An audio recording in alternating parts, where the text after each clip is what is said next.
তো hello' and welcome again guys. তো 4-5 ঘণ্টামানৰ ইন্দ্ৰদেৱৰ নেৰানেপেৰা কান্দনৰ পিছত মই বাথৰুমৰ পৰা হ'লে নিজৰ বিচনাত কেম্প পাতিছিলোঁ। এতিয়া দুটা বন্যপ্ৰাণীৰ কথা শুনি ওলাই আহিলোঁ। এতিয়া বেলেগ অৰণ্যত অহাৰ পাছতো এই অৱস্থা, বৰষুণ এৰাই নাই ৰাতিপুৱাৰ পৰা। এতিয়া যাওঁ কি কৰোঁ, কিছুমান বন্যপ্ৰাণী তাতে ৰখি আছে, পললাক দুটাই। আজি আমাৰ ইখন বাহনৰ পেটত উঠি যাওঁ প্লেন। এতিয়া বাহনখনে যাব পাৰিলে ভাল হয়, বৰষুণ কমলি। আমাৰ আৰু কিছুমান বন্যপ্ৰাণী আহিব বাকী আছে।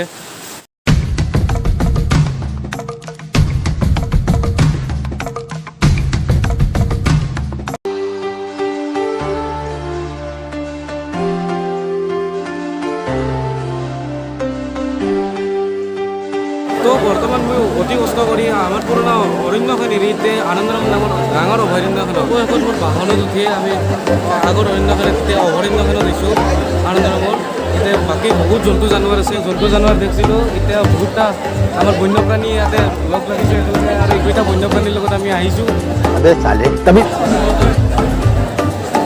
এই বন্যপ্ৰাণীটোৱে মাস্ক কিয় খোলা নাই? মাস্ক খোল, মাস্ক খোল। অৰণ্যখনৰ ভিতৰত দেখি যাব চেষ্টা কৰিম। বহুত দিনৰ মূৰত কলেজখিনি ইমান খালী খালী দেখিছোঁ, ভিতৰত নাই। কেনে ফেচাৰ আৰু নাচাৰ আছে, কিবা প্ৰগ্ৰেম আছে না?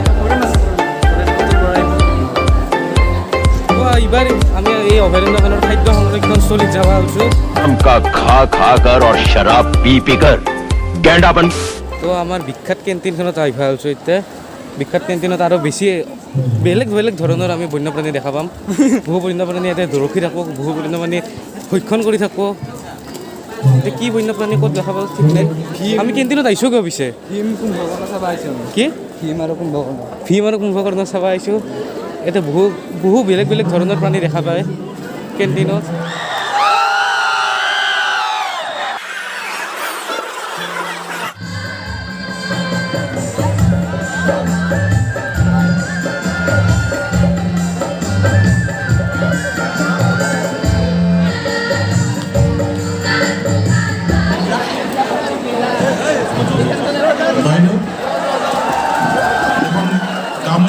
তো এই ষ্টেজৰ ওচৰত আহি আমি আৰু এটা বন্যপ্ৰাণী লগ পালোঁ।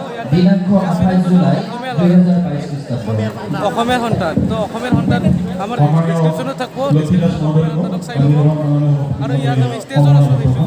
ভাই চেনেলটো ছাবস্ক্ৰাইব কৰিলে মজা মজা ভিডিঅ' বনাই থাকে, তো ছাপোৰ্ট কৰক। Thank you. তো আমি ষ্টেজৰ ওচৰত আহিছোঁ বৰ্তমান। এতিয়া ষ্টেজৰ ওচৰত ভিডিঅ' বনাব চেষ্টা কৰিম। মানুহজনো আছে, এই চব আছে ইয়াতে।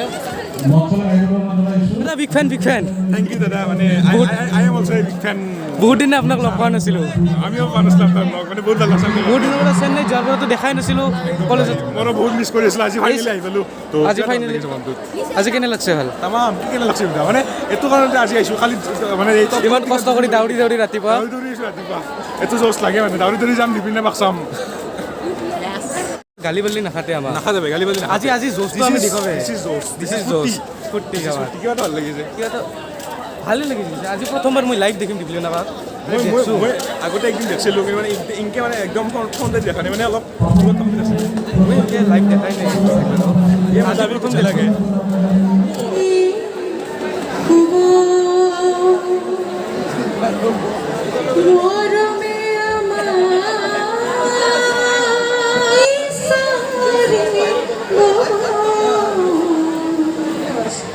চাইনিজ ফিলচফাৰ এজনৰ কথা মনত পৰে, কনফুচিয়াছ।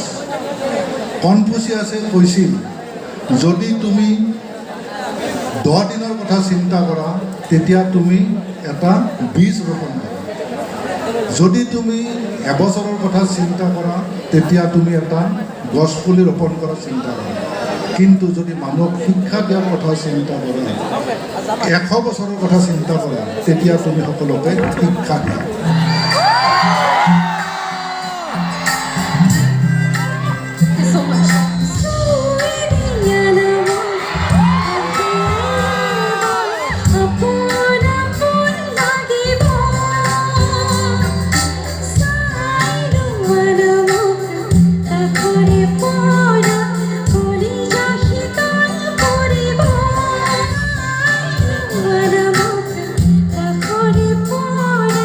Puri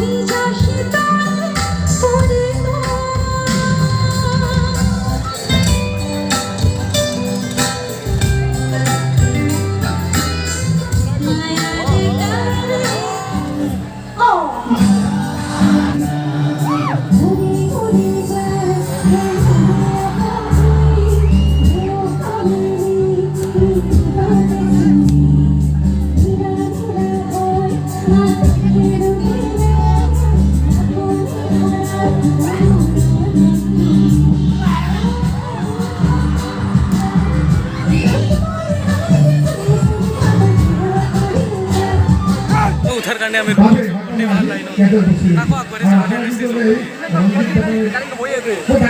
এটা উঠা দিয়া নাই তলত সৰু সৰু মাখান জেগা আছে কিন্তু আমাক উঠা দিয়া নাই আমাক বোলে তলত উমলি উঠা দিব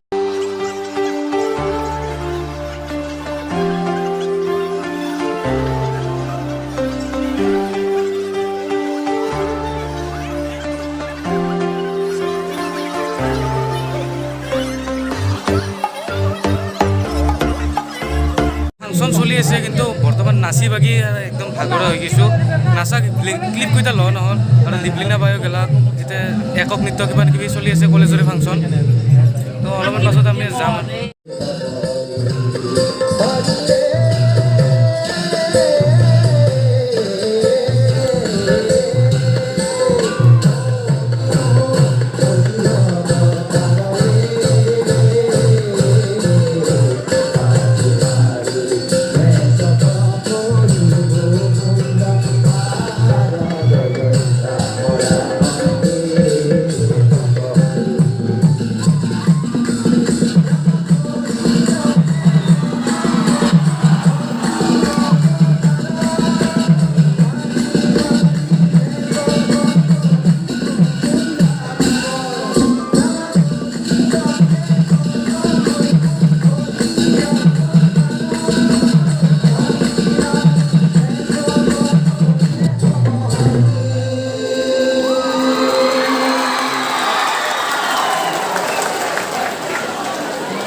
সমাপ্ত কৰিবলৈ সময় আহিছে তো চাই থাকক আমাৰ লগত জড়িত হৈ থাকক पहली बार वो कह रहे हैं कि भाई मजा आया और मैं ये जो मजा है हिंदुस्तान के हर व्यक्ति को देना चाहता हूँ